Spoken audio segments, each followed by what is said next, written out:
Ujian akhir Aisada udah di depan mata dan mungkin ada yang mulai deg-degan ya. Tenang, tenang. Dalam 5 menit ke depan, kita bakal kupas tuntas semua konsep kunci yang wajib banget kalian kuasai. Anggap aja ini panduan belajar kilat kalian. Yuk kita mulai. Oke, siap ya buat naklukin UAS ISAD? Fokus karena dalam 5 menit dari sekarang, semua konsep utamanya bakal kita bikin jadi gampang dimengerti. Oke, kita mulai dari yang paling fundamental ya. Ini dia cetak biru resmi, alias kisi-kisi ujiannya. Nah, lihat tabel ini baik-baik. Ini tuh ibarat peta harta karun kalian. Di sini jelas banget topik ujian apa dibahas di pertemuan lab dan kuliah minggu keberapa. Jadi ini bisa jadi checklist kalian biar belajarnya fokus ke materi yang paling relevan. Nggak buang-buang waktu kan? Oke, sekarang kita masuk ke intinya desain sistem, yaitu diagram.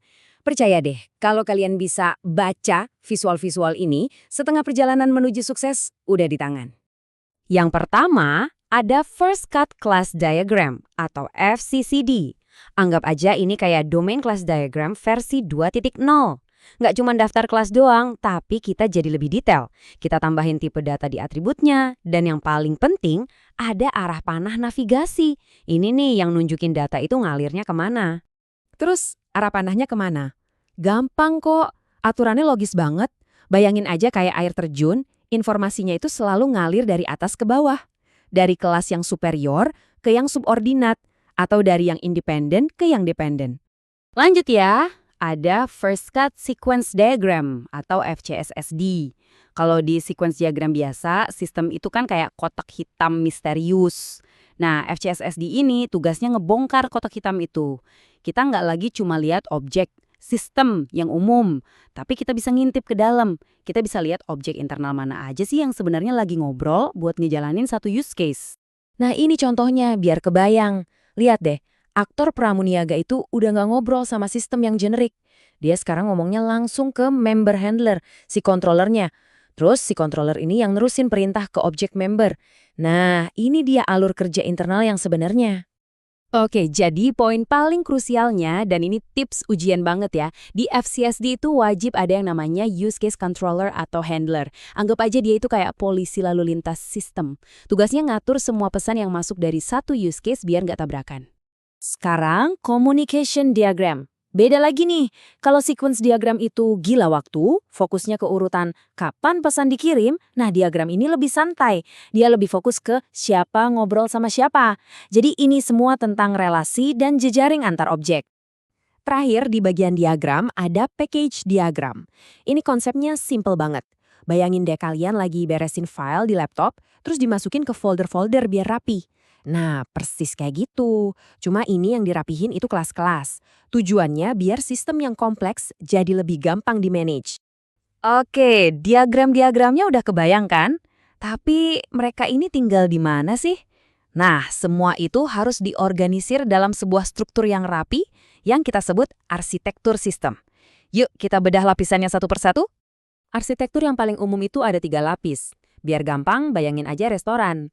Pertama, fuel layer. Ini etalase atau menu yang kita lihat sebagai pelanggan. Kedua, domain layer. Ini dapurnya, otaknya sistem, tempat semua resep dan logika bisnis diolah. Terakhir, data access layer. Ini gudangnya, yang tugasnya ngambil dan nyimpan bahan-bahan ke database. Nah, ini penting banget. Waktu kita mau masuk ke gudang alias data access layer, ada aturan mainnya. Ini nggak bisa ditawar. Sebelum ambil data, wajib panggil init, terus read. Udah selesai ngubah data, wajib panggil save DA atau update DA. Urutannya harus pas ya. Oke, desain udah beres, arsitektur udah berdiri. Sekarang waktunya kita tes mesin yang udah kita bangunin ini sebelum benar-benar dilempar ke publik. Selamat datang di fase pengujian dan deployment. Biar gampang, bayangin aja pengujian itu kayak ngerakit mobil.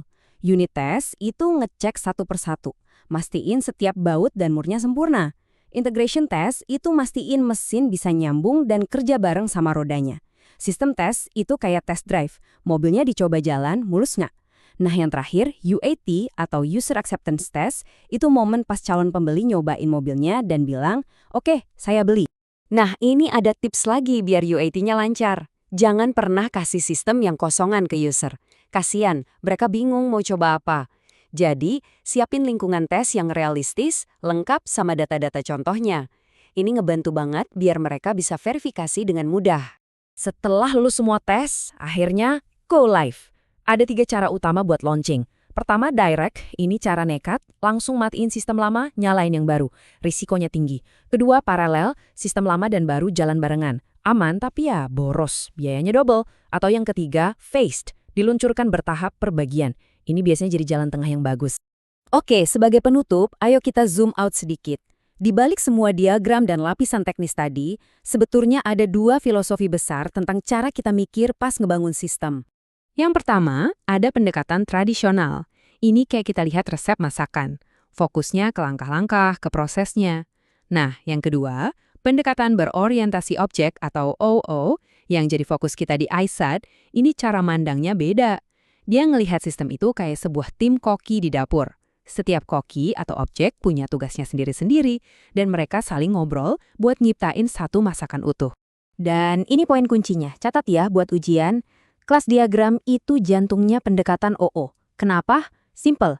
Karena apa yang kalian gambar di kelas diagram itu, ya itu yang bakal kalian ketik jadi kode. Benar-benar cetak biru buat ngoding.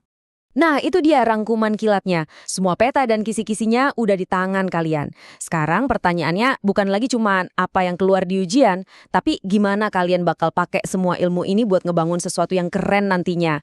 Semoga sukses ujiannya dan selamat merancang masa depan.